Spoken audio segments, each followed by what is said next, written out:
toward the end. But before that, we look at Gauss theorem. Afterwards, after interval, I spent about maybe half an hour on the tutorial, Gauss theorem and some problem. I think we discussed Gauss theorem last week anyway. So then we can carry on further. Okay. So we started magnetism, and we found out magnetism is a source, a current. A current, electric current is a flow of electric charges, is a flow of electric charges in motion. So if the motion is uniform, average, the current is uniform, it's a steady current. Steady current. And the steady current has both electric field and magnetic field, but they are not connected, they are not related. It's only when the charges accelerate. The charges accelerate, you find out the magnetic field and electric field become, get married together, they can come out. Give you waves. Okay. So a steady current, DC, can have electric field, magnetic field, but they are not related. Electric field and magnetic field are not related. Okay, so at the moment now we're looking at DC steady current, the charges are uniform. You see there's no time, we're not talking about time. So the first thing that we saw was Biot-Savart's law. And what we saw was, if you have part of the circuit, please follow. Here, current I, by conservation of current, I must go everywhere, same current. At a point P, okay, so the question will be, what is the magnetic field at P? So you have to tell you where you want the field to be. I want the field at point P. In this case, at the distance R here.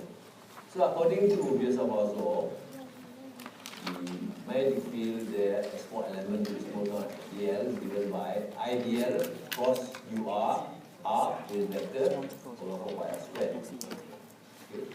But then as I told you before, you can see dl cross R give you into blackboard. But of course not here, down here, dl cross R. So you can see you're looking at the back of the arrow, you see a cross there. So if now I take my hand here, I go round, coming out, right hand rule, I come on this side, my magnetic field will be coming out. So you can see dl cross R the other way. So you can see that the right hand rule is very useful. I just grab the current, I twist right hand, you can see my finger at T going to the blackboard. No blackboard means the H going to the blackboard. So it's the same thing, but it's much more convenient. So being a cross product, the magnitude of I, magnitude of dl, small element, real vector is 1, the angle between the two is theta, sin theta, or L squared. Okay, so therefore you can use this down here.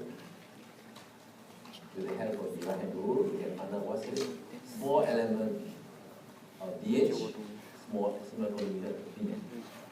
So again, I cannot stop telling you that when you do a problem, you just know what you are doing. The problem asks you to find the field at a given point P, nowhere else. So therefore, when you twist your finger, right hand rule, you must look at P. Where is your finger going in? Not somewhere else there. There. So I got the current element and do this in there. So this is the contribution of the small element dl. So therefore, when I sum all the current, I get the total H at the point P. Okay. But of course, as I told you, if you look at this circuit, it's very easy to criticize. Say, oh, how can a current? No current here, current I here, and no current. No, this is part of the circuit which is complete somehow. I don't know. It's complete somewhere. I'm analyzing part of the circuit. Okay, part of it. So using this rule, this law, Biot-Savart's law, I went on to calculate now, very important result, where we calculate the result for this one.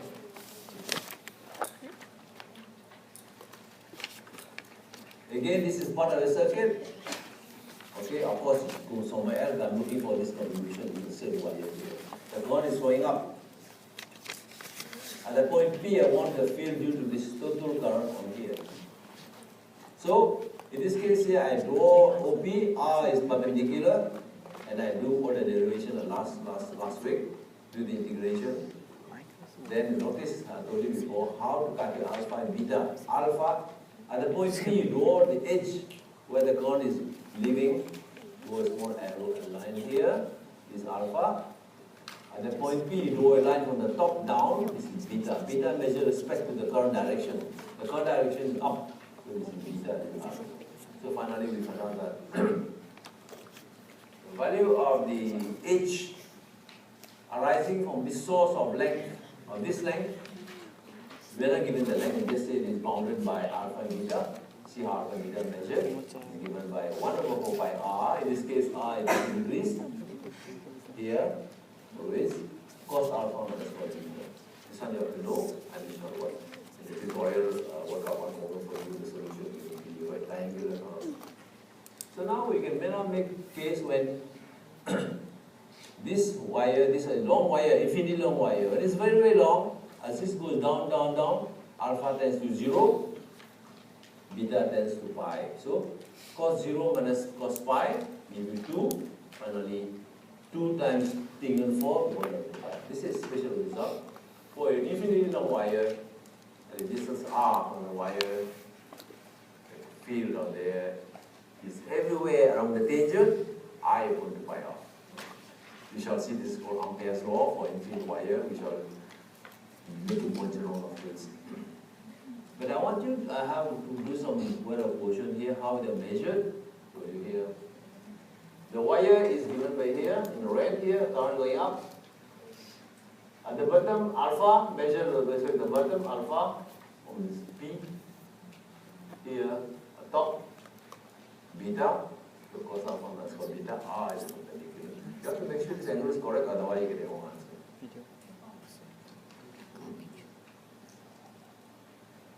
And also we have seen that if P now goes anywhere along the line of the current, not on the current, anywhere down here, the answer is 0. Because if I go anywhere here, the angle beta will be crushed to 0, alpha will crushed to 0, cos 0 minus cos 0 is 0. 1 minus 1, 0. Or, if I look at if P goes at the bottom, along the current at the bottom here, when I take P and put here, alpha becomes 180 degrees, beta becomes 180 degrees, cos 180 minus cos 180, minus 1 minus plus 1, 0. So in other words, if you have a length of current, you have a current this way, along the line of the current, not on the source current, but along the direction here, the field is 0. As I told you last time, you can either get it from Planck's law or directly, sin theta is 0, 0, 0. But on the source itself, P can never be calculated when it's on the wire. Why? Because R tends to 0. You have a singularity, and people never calculate for very thin source. You never can calculate the field on the source itself. That's something called a singularity. You can't calculate. But the source is small, thin. If the source current is fat, you can calculate the current. The field on the wire, inside the wire, but not when it's very thin. This wire is supposed to be very thin, 0 radius. So when R tends to 0 over the conductor here, and then push P towards O, cannot be calculated. There is a singularity when R tends to 0. P to over 3, complex variable, got a singularity there. Undefined, cannot calculate.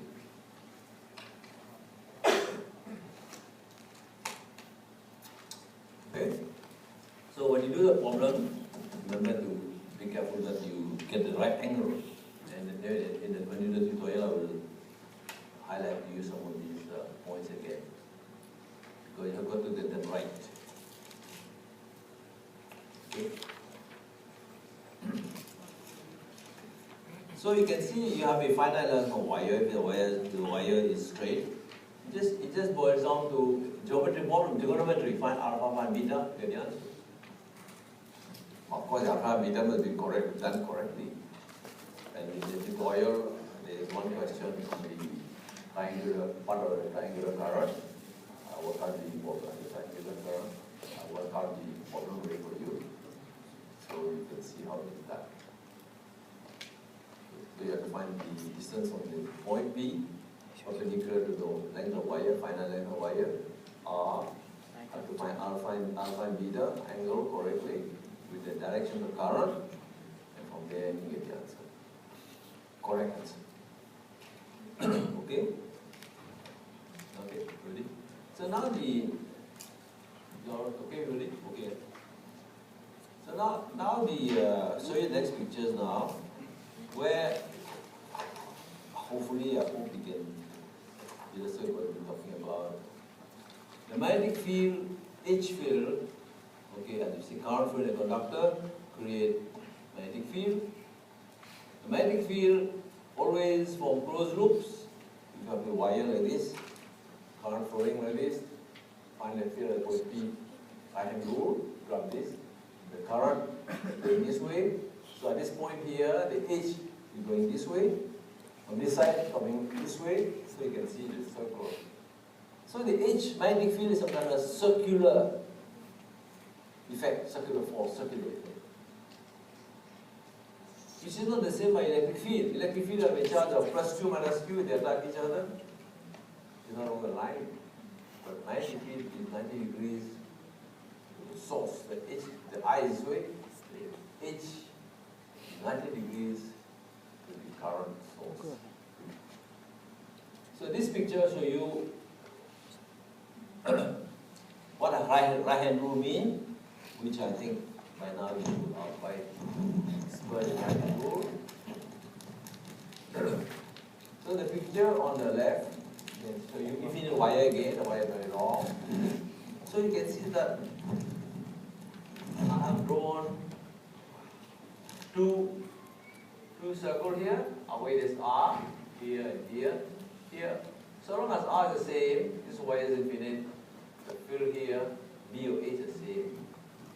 They lie along the tangent. Along the tangent, people say H phi, because if you use spherical coordinate, you are looking at the angle phi.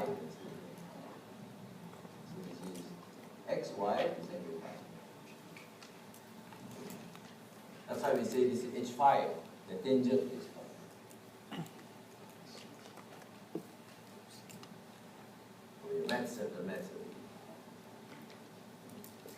So you can see this picture again here show you illustrate the right hand rule, the thumb point direction of current, 4 fingers.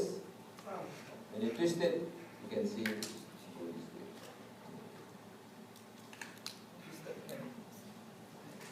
Okay. So you can see that if you look on top, you are somebody looking down here. This circle is going counterclockwise. Right? If you look at the bottom here, this circle is going clockwise. So the H is a circular force. Circular force. So what we shall see very soon how this result led Mr. Ampere to formulate the law. What he says was that the integral if H dot dl means the component of H around the tangent, again is R, dl. If you sum them over the circle, okay, is equal to that current close again, close. But of course, when you do this, when you go from this step to this step, there's a big assumption there that when I do the integration over the circle, dl, dr, whatever it is, H doesn't change. For a given, you know that. For a given radius, you have H phi. Over the given radius, as you go around the circumference, the H phi doesn't change. That's why I'm able to take H dot dl, dot dl 90 degrees, cos of 0 is 1, becomes H dl.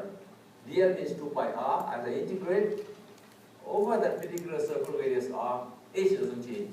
So I can take it outside the integral, and finally I integrate the dl. That's what we are doing all the time. Of course, this is not true because we have symmetry. Symmetry. No symmetry cannot do that. So you can see this step here, Actually, the step is correct because you have integral of h dot dl. Dl is the length of the arc, it's vector. Dot dl, magnitude of h along the tangent, h phi, magnitude of dl. Okay, cosine of angle of 0 because angle between h phi and dl is 0 degrees, is along the tangent. So this becomes integral of this. So this fellow doesn't change with dl, come out. So we have h phi integral of dl. Integral of dl is h phi times 2 pi r.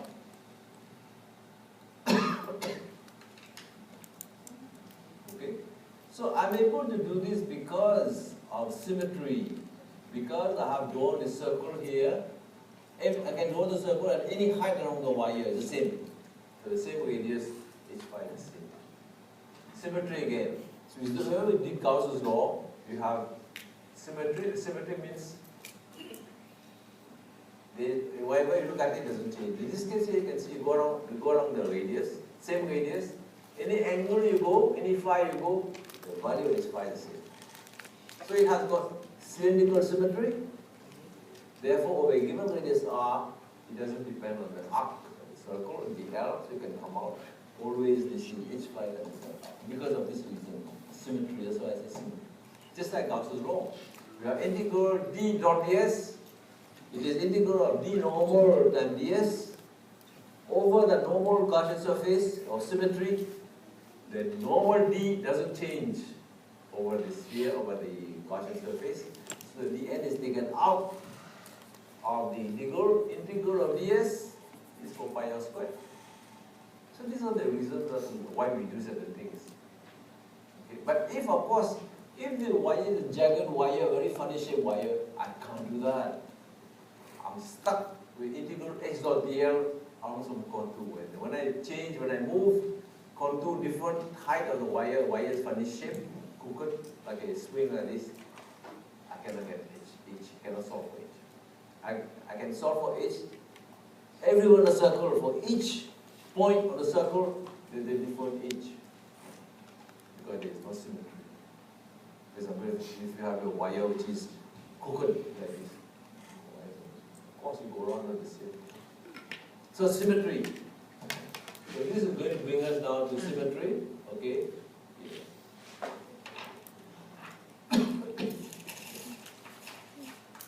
So before we look at, let's look at a simple example here. Again, you must know that when the H is going into the blackboard, into the paper, you indicate by a arrow, the back side of the arrow. If it is coming out of the paper, it's a dot, a tip of the arrow.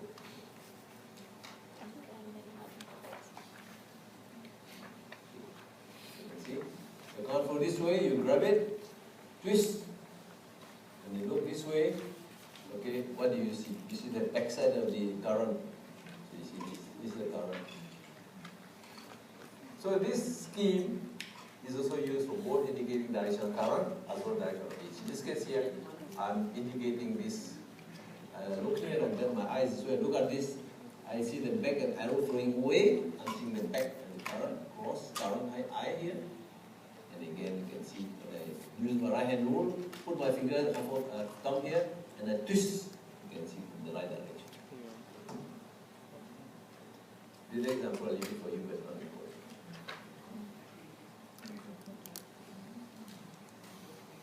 You see? Of course, this picture closes circle. I think because if I draw a circle, I will block the other one. It's obvious.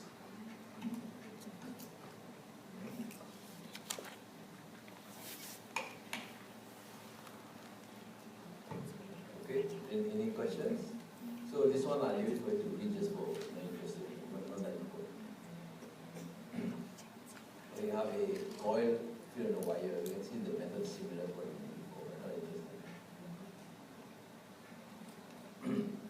So therefore, just to repeat,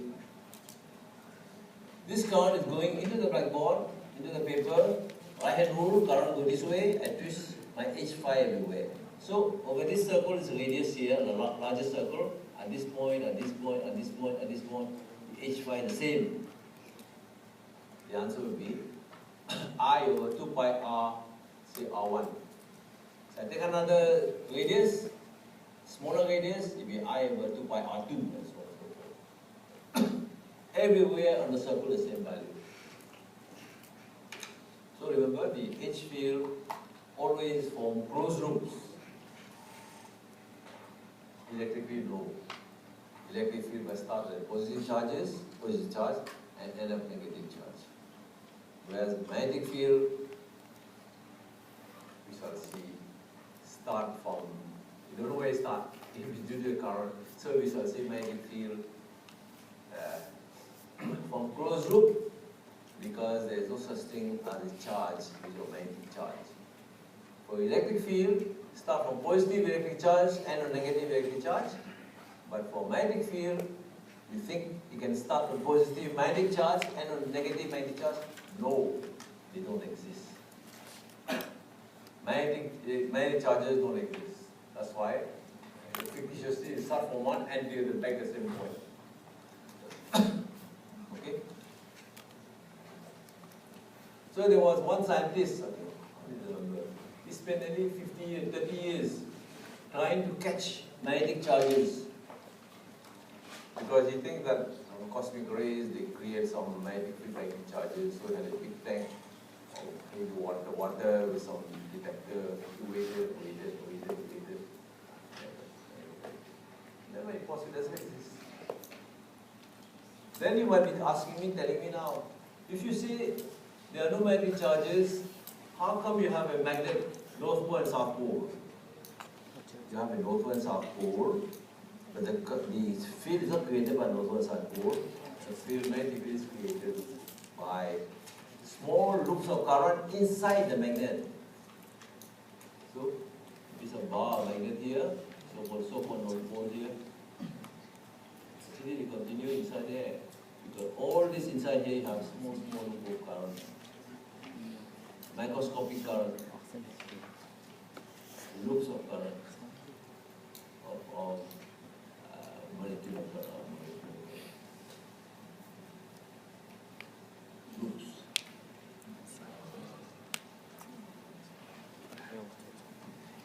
Current loops. So the field, magnetic field doesn't stop and it just closes.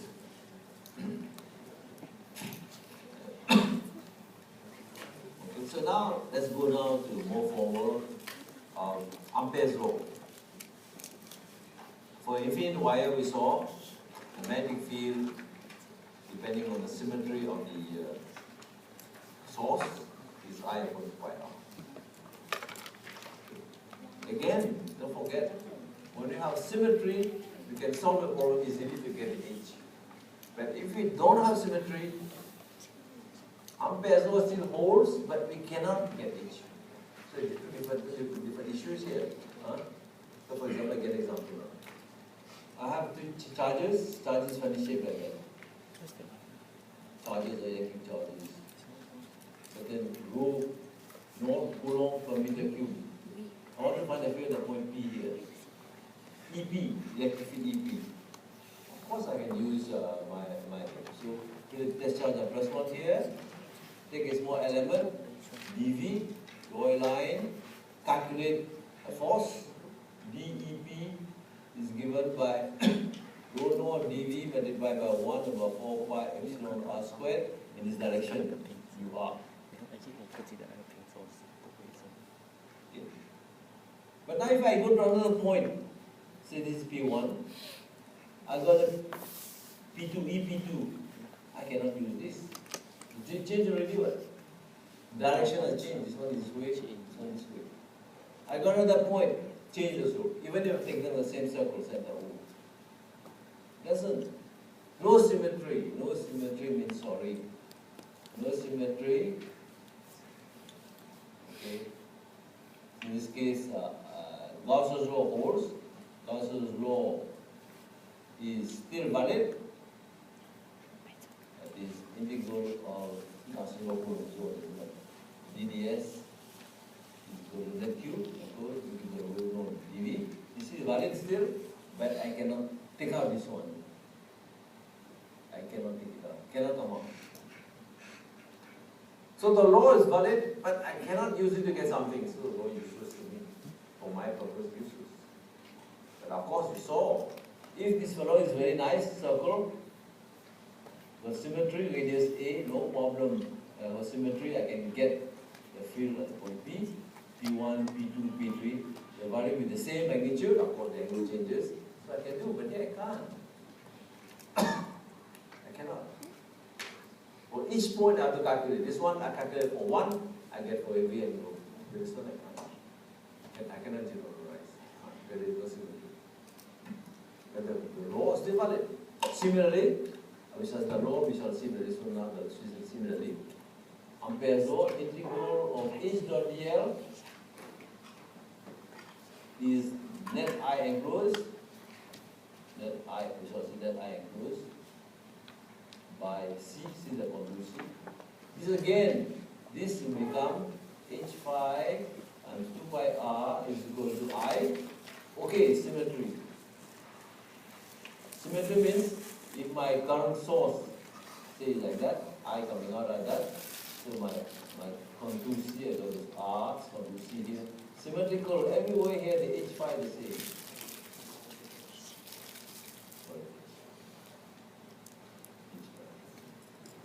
So when I do this, I can do that. I can write this. Okay. But if my current source, my cross-section on the wire like this, current of I coming out, I draw a circle here, you can see. At this point, P1, I can find H phi 1. I can find H phi 2. But it's not the same. H phi 3. I can't. It's not the same. Because this one, the source and my contour chosen are not the same. It has to be the same. The same. So here Ampere's law is still valid, but we cannot use it to extract. So it's still valid here. Integral H dot dl equal to I enclosed. Okay, but I cannot take it out. I cannot push it out to get H. Can't. So you can say the law is valid, but you can't use it. It's useless. So we shall see now. Okay. But of course, we shall see how we can use certain tricks, superposition to solve some problems. But it will be just symmetry. Okay, now.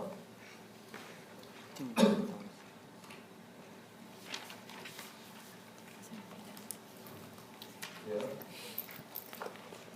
Ampere's electrical law. Current I going into the blackboard by I-hand rule, Fox's rule. This current is assumed to be small cylinder of small radius. Therefore, my path has the same geometry. It's a circle, cylinder circle. So in this case here, H is 2 pi r, circumference. Again, in other words, I was telling you, at this point, at this point, at this point, at this point, everything is 2 pi r. Because this one has got the same symmetry as the source. And the source is very nice. It's a small silver symmetry. Notice here again, close, the king always close. Otherwise the sheep will escape. Close. The fence is closed everywhere. Closed. And you've seen also in complex variable. Close contour integral, counterclockwise, always closed, never open. Open always.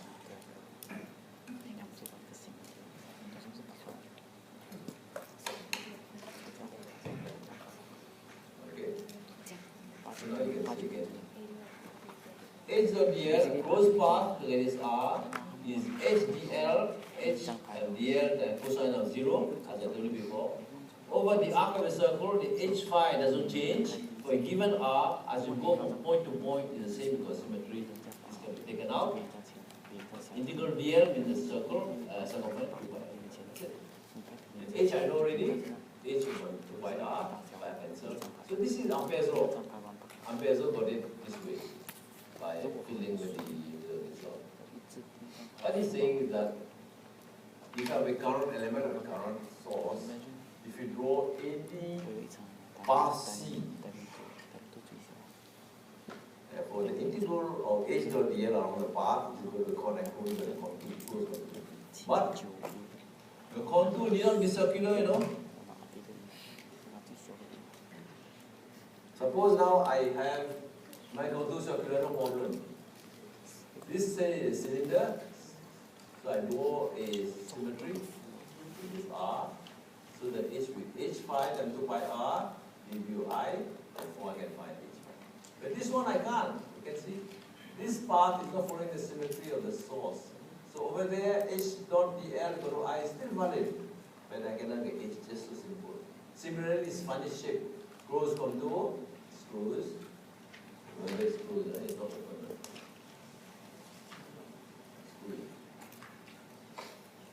Cannot be screws.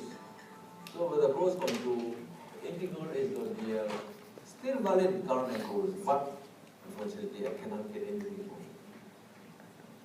So no use to it.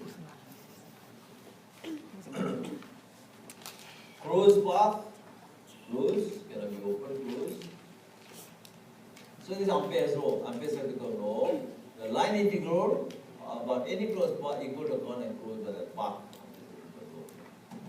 So I can find H, one I have B. B is magnetic density connected, B and H connected to UH, just like D and E are connected to epsilon. No problem. Okay, so we shall look at application now, but before the application, let's look at this. Sometimes when you look at the circuit, for example, you have an inductor, create magnetic field. An inductor is a storage of magnetic energy. Okay. So an inductor, of course, if you have only one coil of current, the field is very weak. So you put many turns. When you put many turns, the field is reinforced. So that's how we call n turns, linkages. We shall see that. Just show it to you.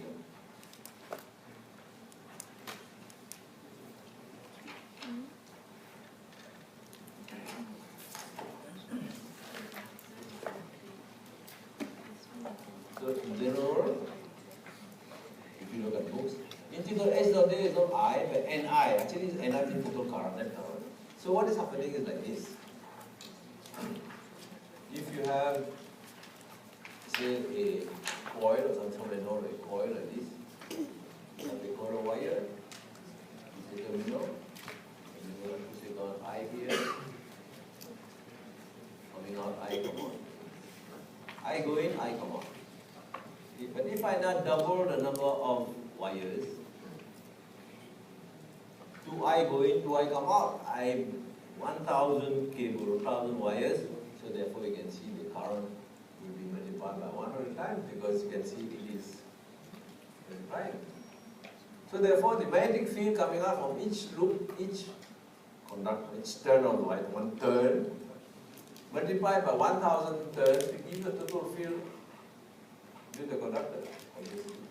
So when people want to make magnet, magnet, they don't just do one turn of wire. They give many thousands of them to increase the field. Like the alternator or your motor in your car or motorbike.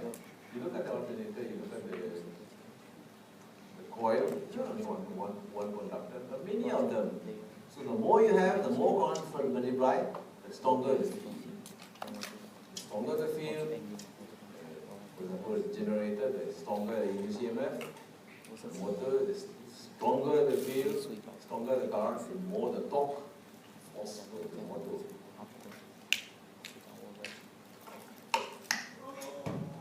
Okay. So let's now see some application of Ampere's law. Here, let's say, as you said before, we must have symmetry. No problem. Okay. Just like in the case of Gauss's law, you see that when closed surface is a closed path For Ampere's law, it is not a surface, it is a path here. So I grab the current, I twist, and see current will go this way, H5 goes. So if I take each element of H5 multiplied by DL, small element, and I sum them up at the point P, due to this current, we get I equals pi R, no problem. It's here. So if you look at this picture now, you can see this piece of wire, in this case here, it is a symmetry, a long, it could be thin, could be thick, doesn't matter, this is a cylindrical symmetry. So therefore the path is circle, follow the same geometry. You have symmetry. By Ampere's law, the integral of H dot dl, H phi times the dl, see the symmetry, the given R, the H phi doesn't depend on the length of the arc, H phi times 2 pi R, as I told you before, so the symmetry is current I enclosed, and this can take it as plus I, not plus I. If I get that. Very easy. But of course this result is for infinite long wire. Very long wire. But if our wire is not long, infinite long, we have to use Abel's law. I upon 4 pi R cos alpha minus cos beta, where alpha and beta are the two angles subtended with respect to the current direction at the point P, while I want the field P. So remember. So Ampere's law valid to the current is very long wire, infinite long wire, but for if the wire is its finite length can't be done. You have to use this of also as the manner already, I over pi R cos alpha minus cos beta. Okay? Well, let's go on further. Now let's look at an example now where the current source is not thin, is not zero thickness.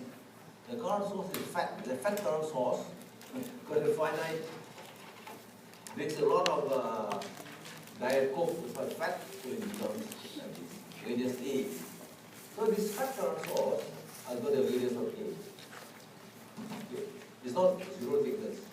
Okay. So the question is now, okay, what is calculate the magnetic field everywhere in the region? So we have two regions, R greater than A outside the wire, R less than A. Right. Let's look for R greater than A for this info. So for R, when P is outside R greater than A, P is outside the conductor, I is down here. So therefore, I have H phi times 2 pi R symmetry. Along the contour C, the contour C is R greater than A, outside the conductor is A. So the H phi 2 pi R gives I for the H phi. But now when I go into the current, inside the current now, okay, I'm inside here now. Inside the current here now, again I apply Ampere's law. Remember this says integral H phi, integral H dot dl is not enclosed, but the contour is just like Gaussian law. This is here. R less than A, H phi times 2 pi R again, multiplied by the current enclosed by this contour C. This is not I, but it's a fraction of I. So to get that thing, assuming it's uniform, the density is given by I over pi A squared coulomb per meter, ampere per meter square, multiplied by the area of the circle, which is pi R squared, that gives me I of R squared over A squared, is gives me field, magnetic field for the region R less than A. So in other words, you can see we still have a magnetic field inside the conductor. If I have a fat conductor carrying current, there is magnetic field inside there. There is. Prof, can you repeat? Can you repeat for the R less than A? R less than A is here. R less than A is here. Look at this. R less than A inside the conductor. This one R greater than A, R less than A, and R less than A, according to Ampere's law, integral H dot dl symmetry over the contour C is equal to the current caused by the contour C. The contour C is here. Let me just draw it again for you. Contour C is here. So the contour C is here now. Contour C.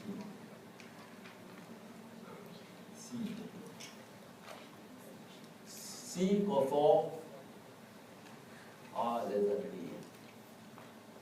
Okay? So now, R less than A now, again, we have symmetry, right? Symmetry. We have symmetry, but right, left hand side, same. H5 to pi R, of course. The R inside the conductor, the current, R less than A, is not the same as the R outside, it's just a variable. R less than A are inside. Right hand side should be the current enclosed by the contour C, R less than A. The contour C, R less than A is not outside, it's inside the current itself. So that particular contour encloses not I, but part of I. So I make an assumption the current distribution across the cross section is uniform. So the current density coming up is I over pi A squared, amperes per meter square, multiplied by the area of the circular disk, which multiplied by the area of the disk, which the current is flowing. So pi r squared multiplied by the current density, the same as pi r squared multiplied by I over pi A squared. I simplify, and the answer is here. So therefore, now if I plot the h as a function of radius, when r equals to 0, the field is 0. As I go out towards the edge r equal to A, h phi varies, you can see, linearly increases. Because you can see I'm enclosing more and more current now. So the current will definitely go larger and larger. When I reach the edge, I go out, drops 1 over r here. So this is the picture of the distribution of the field inside the conductor.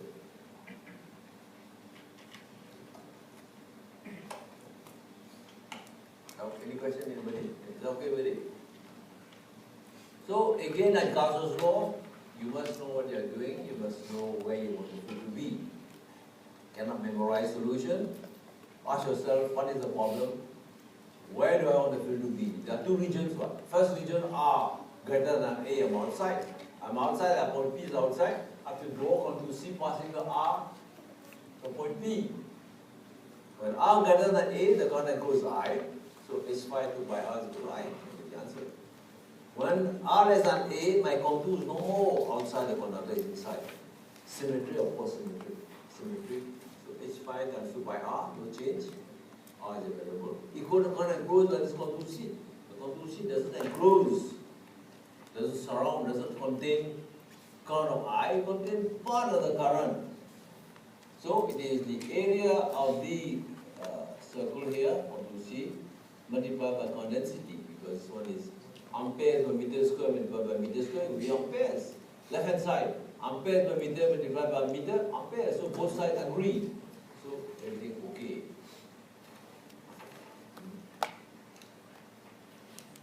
Any question, anybody? Okay. So when you do something, you must know what you are doing.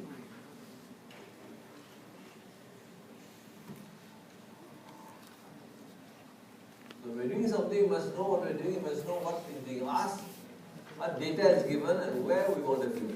You cannot calculate electric field or magnetic field without telling me, without being told where the field is going to. Like a blind man, like a blind person, doing something without knowing, like you're driving a car without knowing where you're going.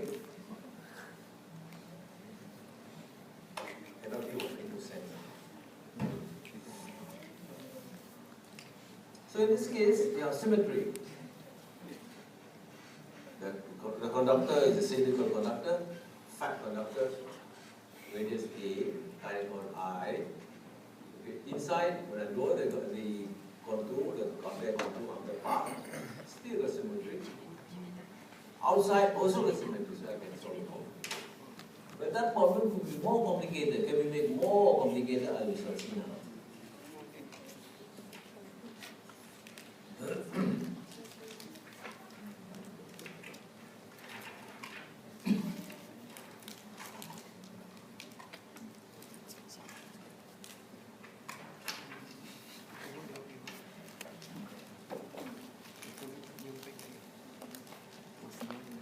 So this one is typical partial conductor, partial cable.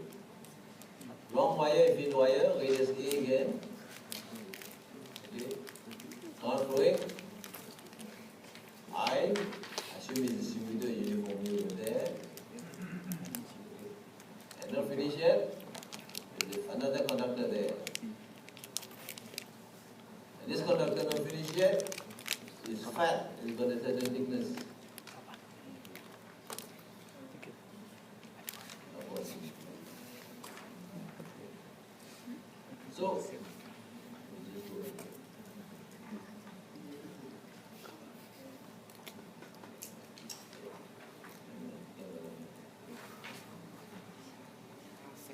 So, this radius is B, radius is C. So I have concentric quotient table. What is quotient table? So you look at the cross section like this.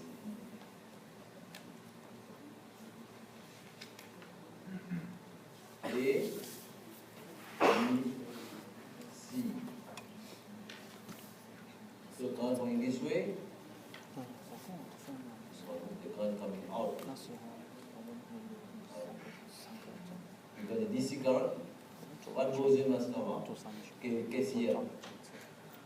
So this is I, this is I. I, of course, I cannot put minus I there because double counting. If I put both current and dot, then I can put plus I minus I. If I put one current and dot as I put the current as cross, I cannot put minus I because then minus cross means not wrong. So double counting again, like last time the problem on the charges, so be careful. Think.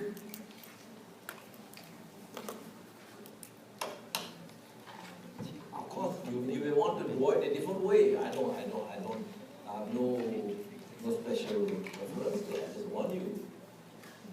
Should I have drawn it this way?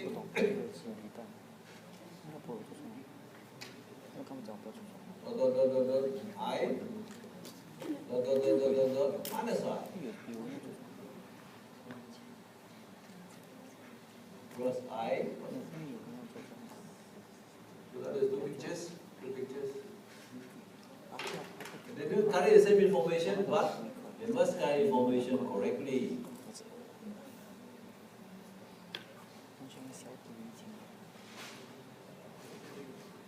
Minus I, because I'm showing it coming out. Minus I up means plus I down, assume here.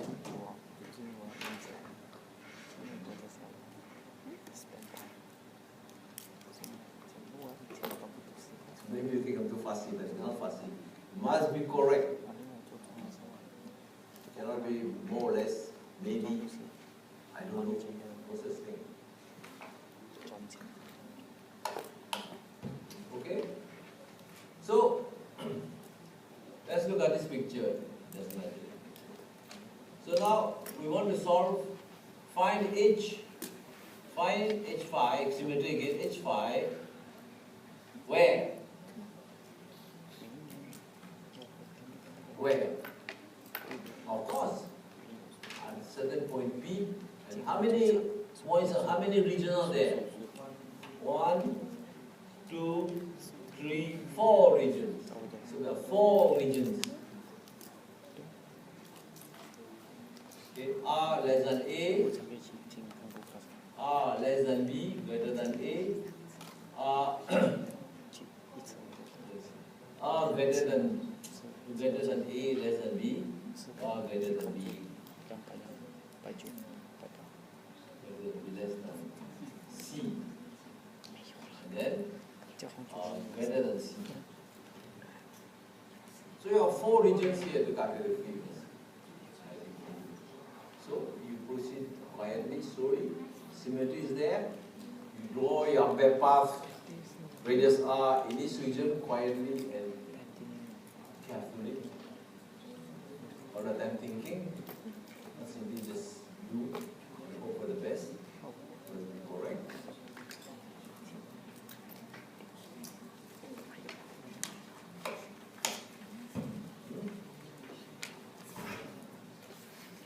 So the first part, no problem.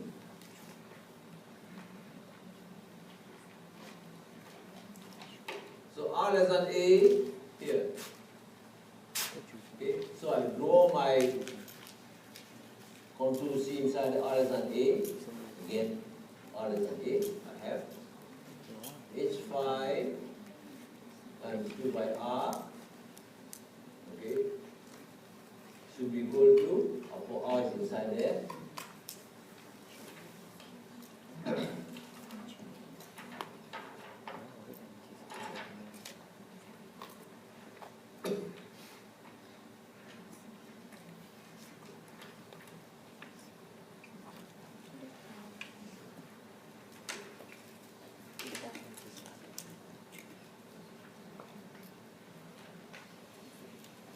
Contour C, R less than A.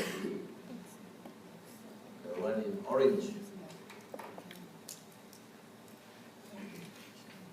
So now you complete the blank, fill in the blanks again as before. The current enclosed is not I, but is given by the certain portion, the current density I, pi A squared divided by pi R squared. You did it here, isn't it? Repetition, not same that we did before. Now, R greater than A less than B. R greater less than B. So, H phi and 2 by R got enclosed by this. So, okay? So, I draw my path. This is black. With this R onto C again. So the current grows, it is I. Plus I. Can you see? So R less than C greater than B. Now, okay, ready? I finished it. I won't take it out, don't confuse you. I take out my left side now. So now, new ampere path greater than A. Oh, I think this is already. Yeah. Sorry. So I see this okay. So this is H phi times 2 by R is equal to. No, I wanted to move it so I can move this. I on pi A squared and pi R squared is pi equal to R. You okay with it? No problem. I want to use the slide to show you the ampere path. So now the ampere path now for R less than C. This is C. This is C. Less than C, greater than B. So where's the ampere path? Somewhere in between here.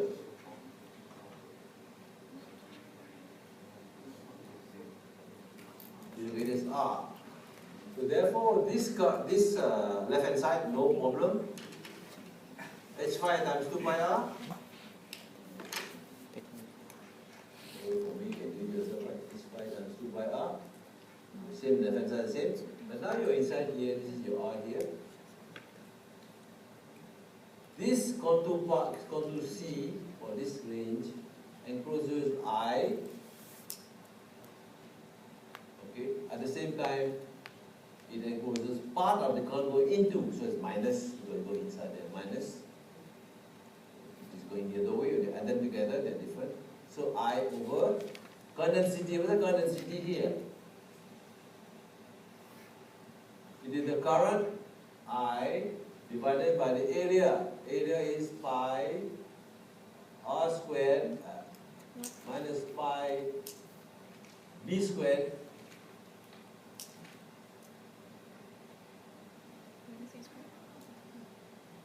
Okay? We'll finish here. Multiply by the area. sorry. Pi C squared. Pi C squared. Pi C, holding C. Because the current is going across here. So the area of this shell here is the difference between two circles. Pi C squared minus pi B squared. Multiply again here. This is the factor here. pi r squared here. We're going to close pi r squared minus pi b squared.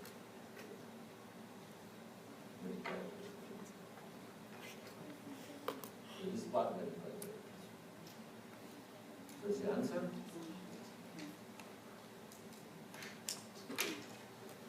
Just copy the other side.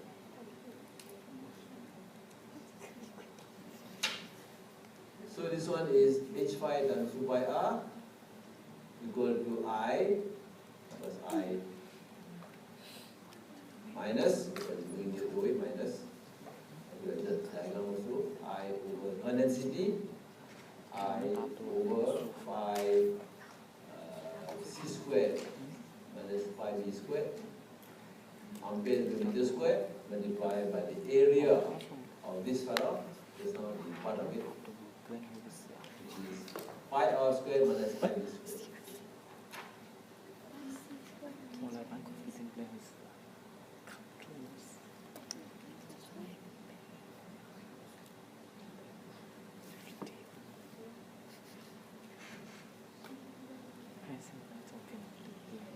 Simplify this. The last one, R greater than C, R greater than C. R greater than C means you're here. If you can understand me later. So the answer is h phi times 2 pi r equal to connect close by this contour C here is I and minus I. 0.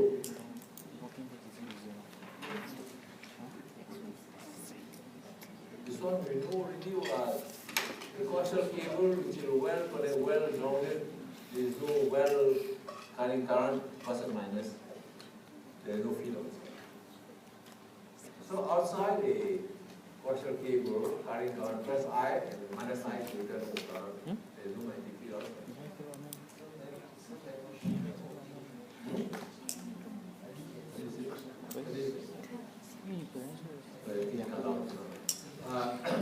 So that is why when the PUB units find a contractor who go and dig cables and make walking back in the cable, when they dig something, they make the cable distorted, no more symmetry. You can see here the total current I minus I on the right side is okay. But then if due to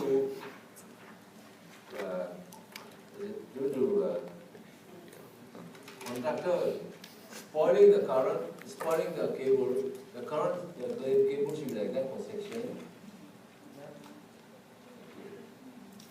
So the cable can become like that.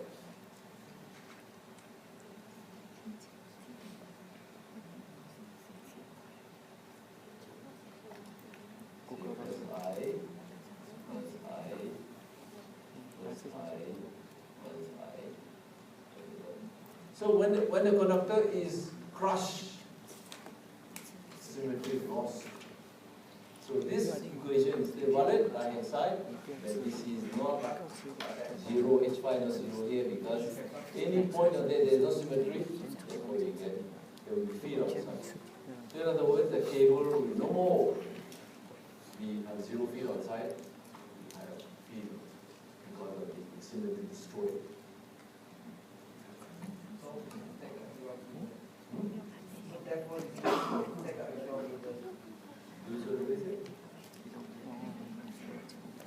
Because he said the thing is symmetry, that means from the external point, right? I cannot look at any field. Let's say the point P outside.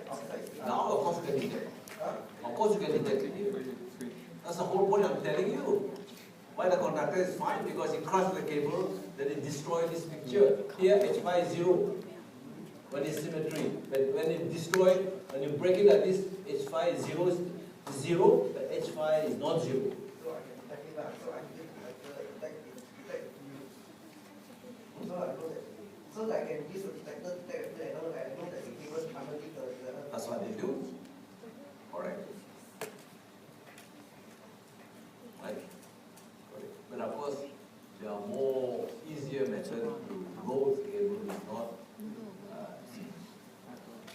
well, something is crushed, because something called the cartridge impedance of the cable is changed. So in other words, when you send a signal from the air, your computer signal is not reflected back. There's no ready, it's not matched properly because of this being crushed. It's like a tube of water coming out, you press the center. Go back. Exactly, you completed how you do it. To reach the cable, you have to dig. Right? The dig is dubbing the cable further. Anyway, never mind. Okay, so here is 0, but if the cable, if there is no symmetry, it's not 0.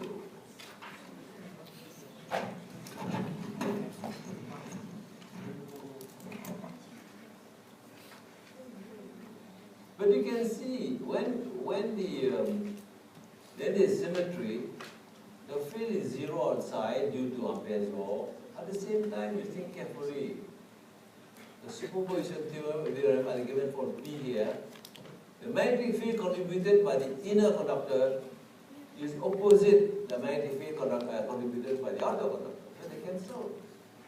Because they cancel because they have the same center, symmetry. H phi to inner conductor, certain direction. H phi conductor is somewhere else. They cancel.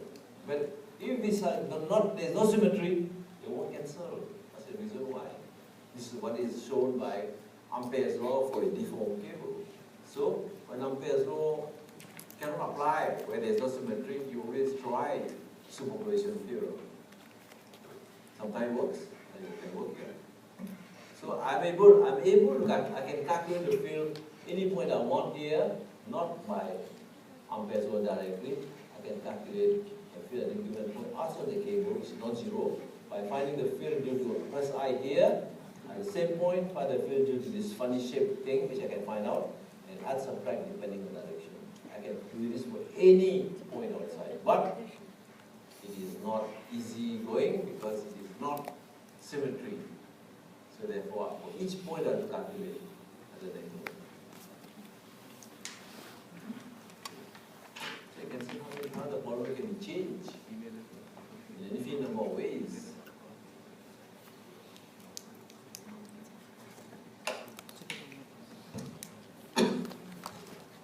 Okay.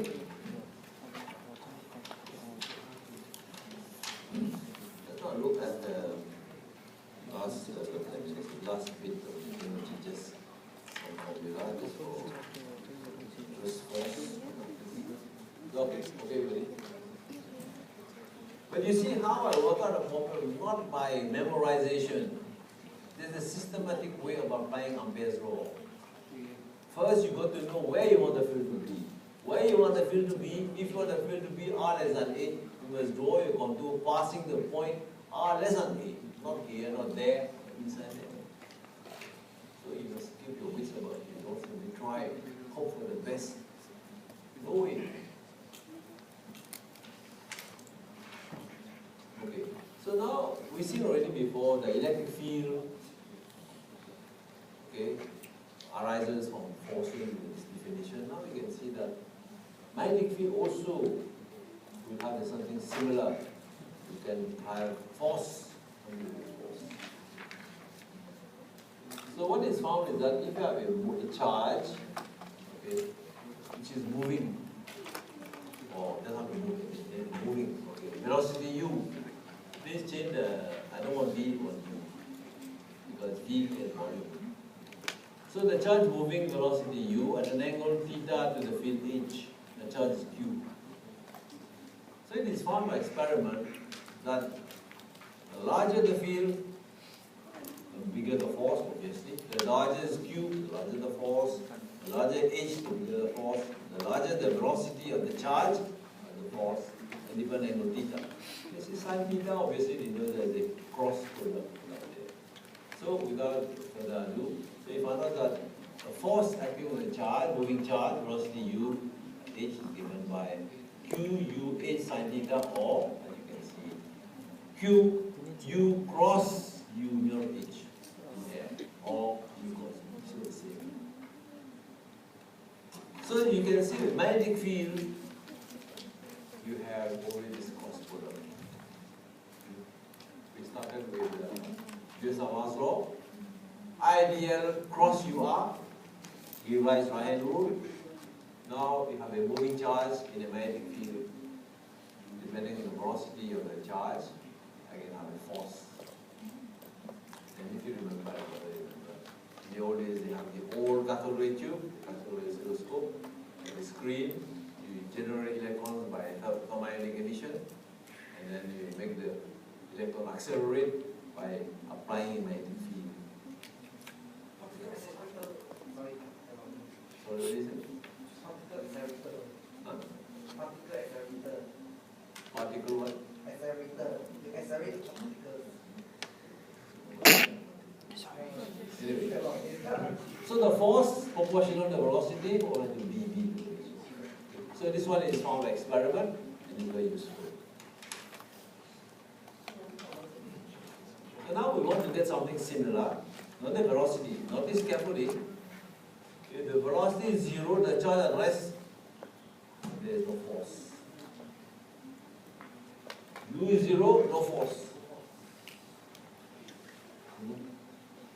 So the charge must move. Doesn't move, no charge, no force. But not the same by electric field. Electric field, when the charge move will not stick a force. So let's look at this. B is equal to mu h, but in general, is mu1 mu r times h. In general, more general case, like down here, more general form. B, more general. Mu0, mu r. Mu r is a property of the magnetic property of the material, medium like magnet. Steel, galvanized steel and so on, they have magnetic property. Anything that can be attracted by magnet has a magnetic property. The thing that wood, mu r is 1. Thing that water, mu r is 1. Things like cannot be attracted by magnet, mu r is 1. That's what they call it. They call this non-magnetic material. Non-magnetic means they have no magnetic property. So now, we go further. Force is QU cross B, okay, which I said already, so you can see here that before. If U is 0, no force. Electric force, even the charge is no moving, there's no force. F is normal to B, electric force, F is not normal to B, F is along direction of R. So this force, there's a force called Lorentz force, and you see this one. U cross B means F is normal to the plane of the UAB. U cross B, cross product U cross B, F. So sometimes you have a combined effect. You can have a case where electric field, also magnetic field. Then you have something called Lorentz force, the combined. So you have Q times E. Electric field is Coulomb per unit charge, force per unit charge multiplied by charge give you force, and U cross B multiplied by Q give you magnetic force. So this is electric force, magnetic force. So therefore now we can see a special application. If we have a particle moving U velocity U, we have a magnetic field coming out of paper, that particle will go along a circular arc. Why? Because you can say velocity U is constant. So according to Newton's law of motion, F is mass and acceleration, F is U cross B. Here, so theta 90 degrees, sin 90 is 1, QUB multiplied by mu squared upon r, centrifugal force. Equate them together, r is given, the radius is given by mu over QB. So in constant B, you can find m if you don't given the radius. So this is quite useful and used in mass spectrometer. You can probe the particle, measure the force, measure the radius. On the radius you can determine what's the mass and the velocity from here. You measure you want to know the mass, you measure velocity, or vice versa. You know Q, you know V, you can find R. Measure R, you can get anything you want.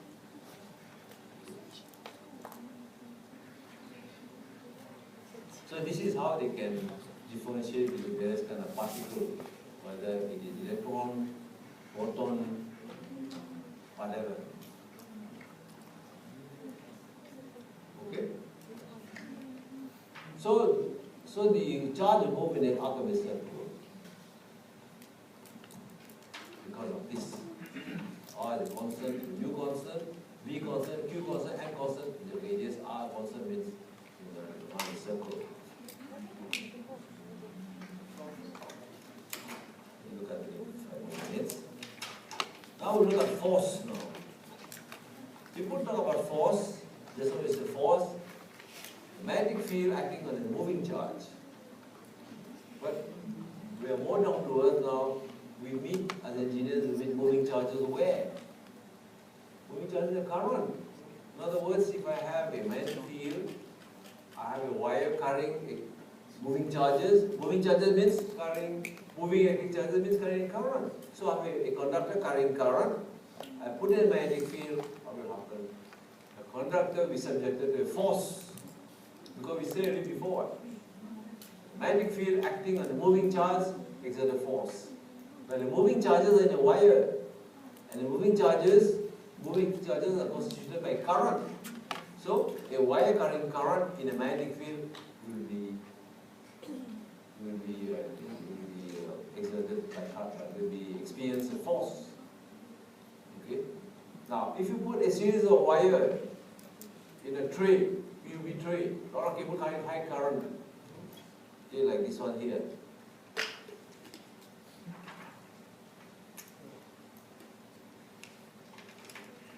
So you have a tray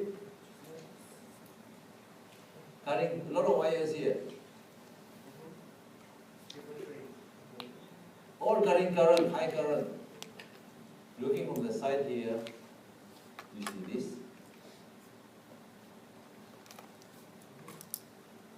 All current, very low current. I, many I, everywhere. I1, I2. So what will happen now? Each current creates its own magnetic field, we've seen already. And this own magnetic field now will be acting on a particle inside the other wires carrying current. So in other words, there will be forces between the conductors, among the conductors. Okay. So therefore, that is why you will see that when you look at UV installation or telecom installation, the cables in a trunking, they are tied with string, copper string. Otherwise, they will jump over the place. Because the force, there is force on them. What we shall find is, if the current conductors carry current in the same direction, they attract each other. If the conductors in a trunking are opposite directions, they repel, which is opposite of charges. Electric charges are the same. Q plus Q minus Q repel, plus Q minus Q attract. But current conductor is carrying current the same direction, will attract. Opposite direction will repel. We shall put it up with straight. Quite interesting.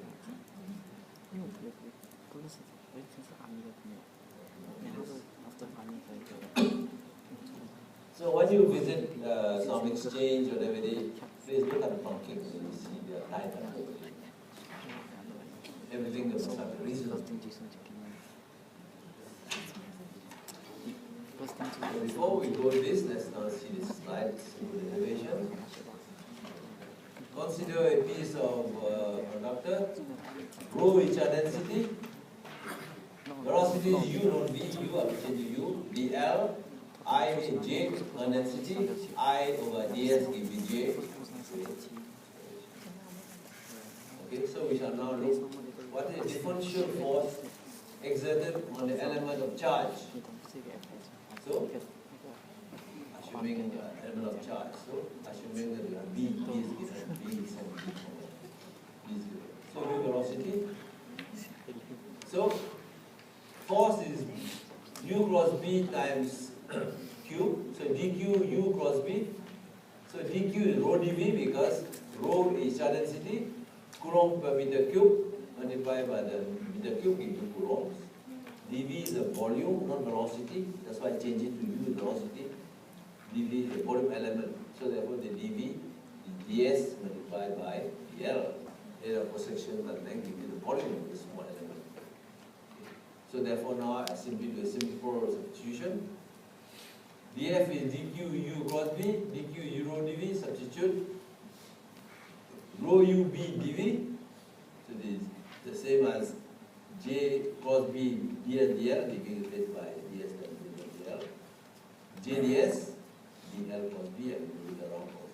Finally, you can see J ds is the current, dl the length, and therefore this is a better, nicer formula. The force acting on a piece of conductor, the L, current on I, simply given by dl I cross B. Much nicer formula. So you can see B is given to me, I is in the wire, I'll show in the picture here. I have a B going this way, B, and this B is flooding a wire carrying on I. So if I take a small element dl, okay, so the force, again don't forget, df is di on I, dl cross b, dl cross b, dl this way, dl cross b, I have a rule, I cross corkscrew, dl b, dl cross b, down. So therefore the force is down. Can you see that? Suppose B is horizontal, I is horizontal, I cross B, down. Put up your right hand. Do it. Okay? So normally people like to use I as a vector, so you put a dl scalar and I come the same. dl I come the same. So in other words, because you can change dl, the length as scalar, and the current as a vector. Because the dl and the I come the same direction, it changes. So finally, let's look at this picture now. So we've seen already, moving charge in a magnetic field experiences the force. Moving charge is encountered, met as the current flowing in the wire. You see here, current flowing in the wire, this is B, therefore there is a force. But now the B now be created by another current as shown here. So now, what is the force? Is there a force between two current carrying conductors? In this case, the current opposite directions. So focus your attention on the red current I1 for the time being. Current I1, current is going from left to right. Right hand rule, drag the thumb, go this way, twist. Symmetry, around the circle, there will be an H1 due to I1 here. Okay. Now the H1 now is going to affect I2. You can see. Same as before. This is I2 this way. I2 this way. H1 from there. So force is dl I cross B or I cross H. I cross H. Where is it? I cross H. I cross H when I twist from I2 towards H1. I'm going to the right. Can you show this? Any problem? Right? Going to the right. Just focus your attention on the current. Down. This way. The H1 is down here. So I2 dl, I2 cross H, that is I2 cross H, you are looking from the other side and cross it, when you rotate from IT towards H1, you are pushing the vector to the right. Anybody see this? You better make sure you know this. Because the same problem will not be able to be the same.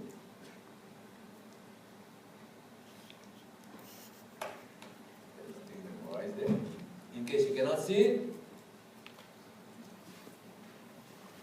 maybe we can see, maybe this way you can see. I2 cross H1. I showed you there. Okay? So the current that flows same direction, opposite direction, you can see. This way, opposite, it is repelling.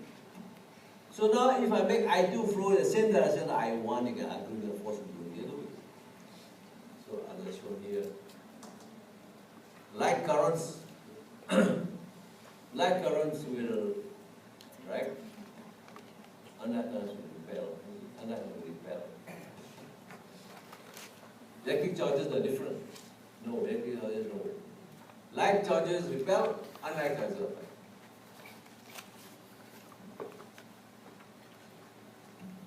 So charges are like people. Very individual. No, charges are like currents. The couple, boyfriend, girlfriend, got the same character, so they get together. But funny, some people are like charges. They're the same character, but they repel. And yet they're going to get married. I don't understand.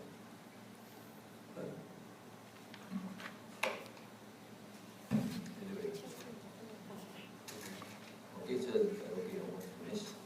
So let's stop here. Okay, let me, I forgot to finish this. Okay, let me cut in 1 more minute. So therefore, DLI2 cross B1. Okay, B1 comes from H1 here.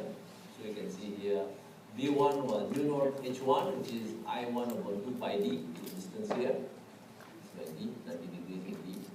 So multiply out. Finally, you see that the force per unit length of the conductor is proportional to the current divided by the distance. Of course, it makes sense. The larger the current, of course, the more the effect. Okay? The smaller the distance, of course, the force is bigger. So you can see it makes sense. It doesn't make sense. Okay. So let's stop here and come back. Please come back at page 5 so we can.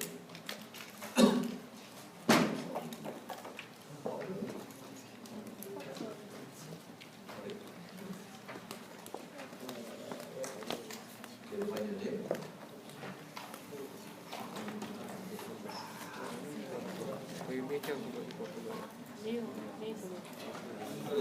有什么东西是不 important 的？